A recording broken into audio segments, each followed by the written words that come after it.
اللہ تعالیٰ نے قرآن پاک کو ہم پر نازل فرمایا اور اس کو لوگوں نے سن کر پڑھ کر ہدایت یافتہ ہو گئے۔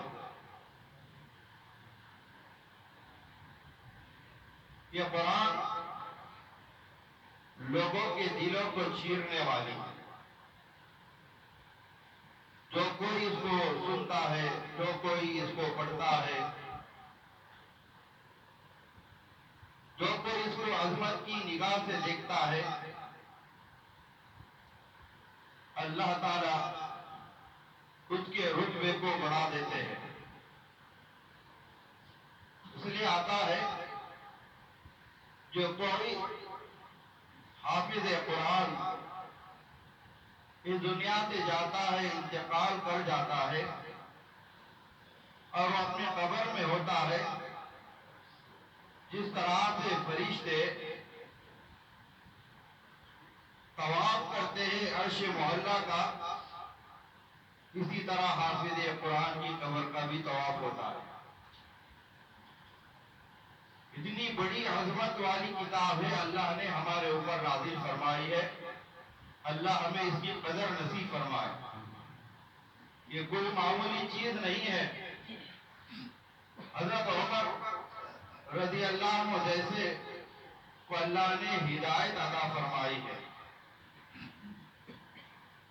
کہ آپ صلی اللہ علیہ وسلم کے قتل کے در پر پڑے ہوئے تھے اور مشورے میں طے ہوا کہ حضرت عمر رضی اللہ عنہ آپ صلی اللہ علیہ وسلم کو نعوذ باللہ قتل کریں گے۔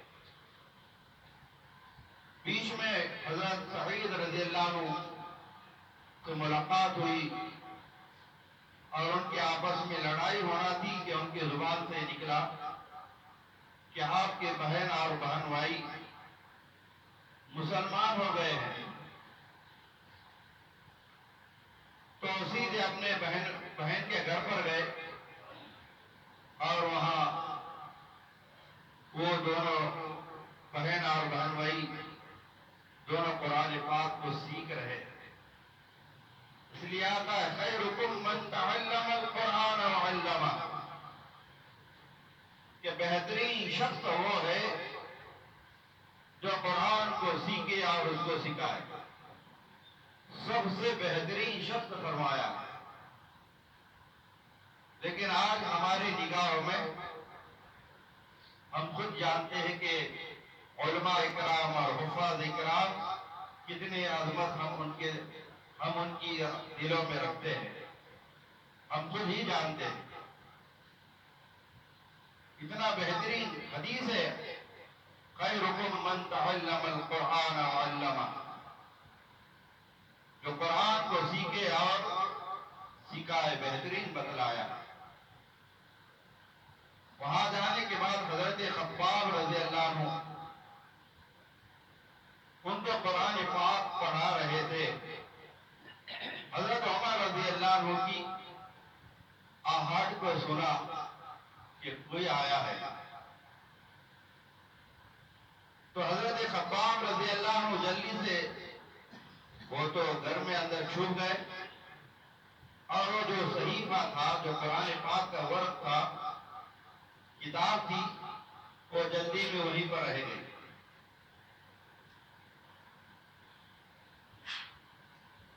تو حضرت عمر رضی اللہ عنہ نے اپنے بہن سے کہا کہ آپ کیا کر رہے ہیں؟ کہا کہ کچھ نہیں کر رہے، کہ میں نے سنا کہ آپ مسلمان ہو گئے ہیں۔ تو انہوں نے کہا کہ ہاں دین حق تھا تب، تو انہوں نے اب تو مارا۔ حضرت عمر رضی اللہ عنہ کی نظر اس صحیفے پر پڑی تو کہا کہ یہ کیا ہے؟ یہ مجھے میرے پاس دو۔ تو ان کے بہن نے کہا کہ نہیں، آپ ناپاک ہے، ناپاک ہاتھ اس کو نہیں لگا سکتا۔ تو حضرت عمر رضی اللہ عنہ نے غسل کیا اور اس کو پڑھنا شروع کیا۔ وَمَا أَنزَلْنَا عَلَيْكَ الْقُرْآنَ لِتَشْقَىٰ، إلا تذكرة لمن يخشى. یہ پڑھتے گئے آپ پڑھنے لگے تو دل کیا ہوا؟ بدل گئے. آج ہم سنتے ہیں لیکن ہمارے دل بدلتے نہیں ہیں، کیونکہ وہ عظمت کے ساتھ ہم قرآن پاک کو نہ پڑھتے ہیں نہ سنتے ہیں.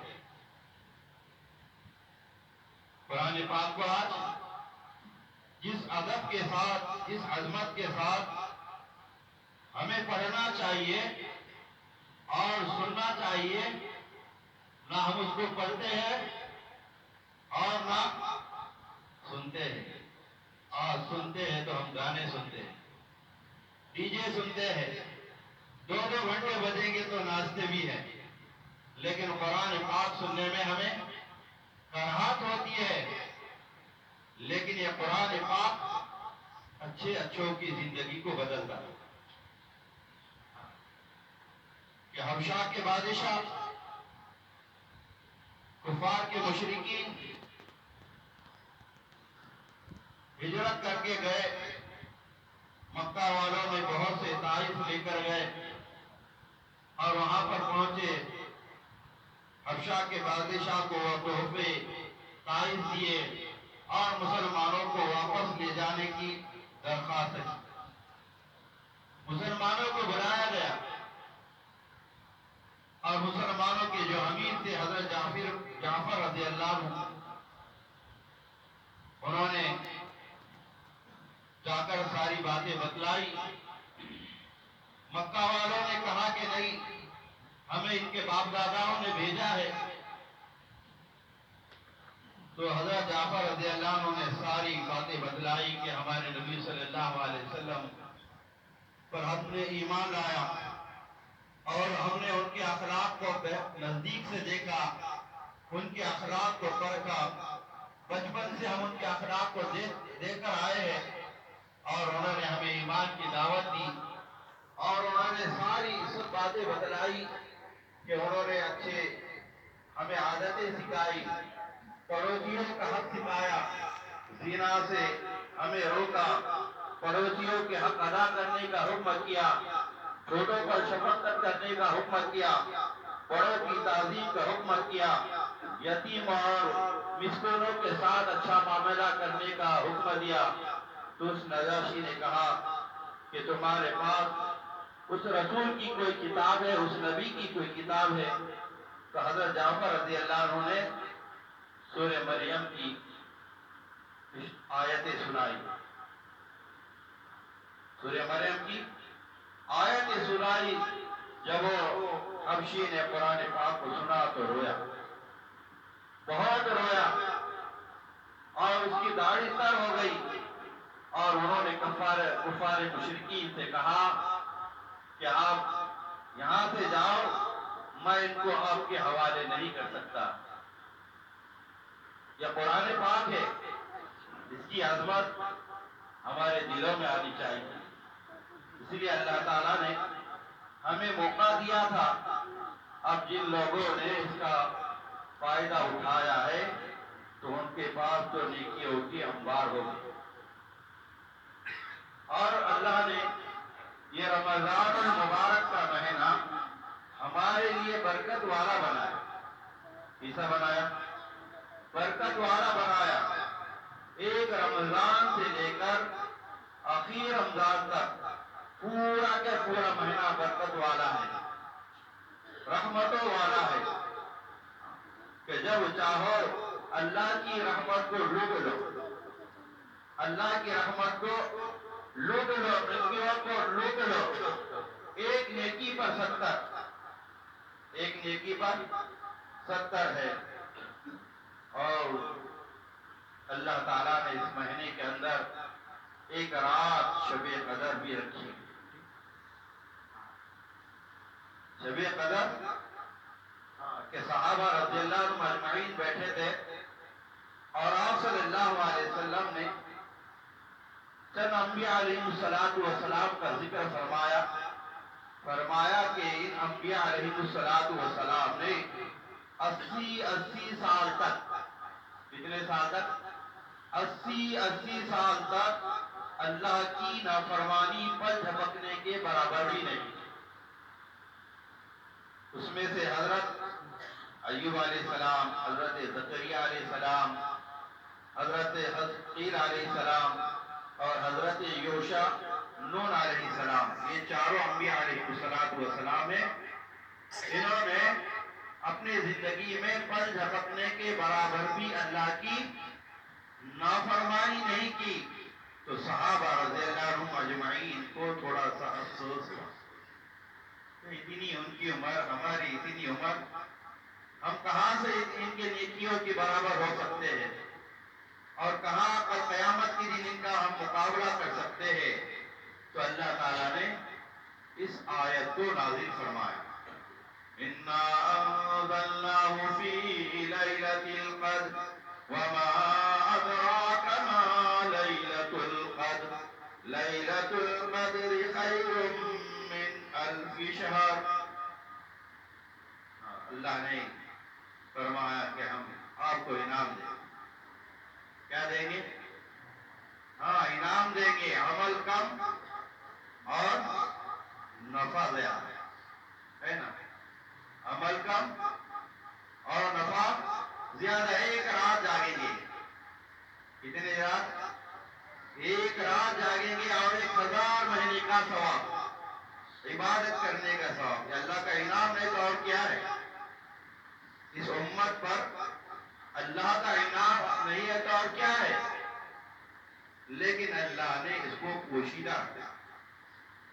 ایسا رکھا، چھپا کر رکھا ہے. کوئی چیز ہوتی ہے راز کی ہوتی ہے. کیسی ہوتی ہے؟ راز ہوتا ہے. کچھ خصوصیتیں ہوتی ہے کہ ہم کسی کو نہیں بتائیں.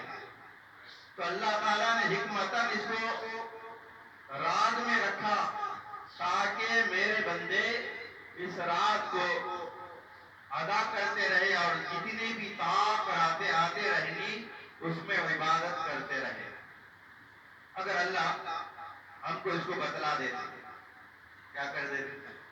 اللہ میاں بتلا دیتے. آج نہیں بتلانے کے بعد ہمارا یہ حال ہے کہ 4 5 6 7 تراویح ہو جاتی ہے تو دھیرے دھیرے دھیرے بازاروں میں چلے جاتے. کہا جاتا ہے بولو نا، سچی ہے کہ نہیں؟ مذاکرہ کرنا، بولتے رہو. ایسا ہوا کہ ہوتا ہے کہ نہیں ہوتا ہے؟ یہ تو ہماری قدر ہے اور ہم جنت چاہتے ہیں. اللہ نے جنت تو ایمان والے ہی کے لیے رکھی ہے اور اس میں بڑے بڑے انعام ہمارے لیے، کافروں کے لیے نہیں ہے. مومنین کے لیے ہی اللہ نے جنت بنائی ہے. بڑی بڑی نہریں بنائی ہے. کیسی بنائی ہے؟ ہاں، دودھ کی نہر، شہد کی نہر، پانی کی نہر، شراب کی نہر. شراباً طہورا. یہ کس کے لیے ہے؟ ہمارے لیے ہے. لیکن اللہ نے انسان کو اپنے مقصد کے لیے بنایا. کس کے لیے بنایا؟ اللہ کے لیے. وَمَا خَلَقْتُ الْجِنَّ وَالْإِنسَ إِلَّا لِيَعْبُدُونِ. اللہ نے قرآن پاک میں کہا کہ میں نے انسان اور جنات کو صرف اور صرف میری عبادت کے لیے بنایا. کس کے لیے بنایا؟ اپنی عبادت کے لیے بنایا.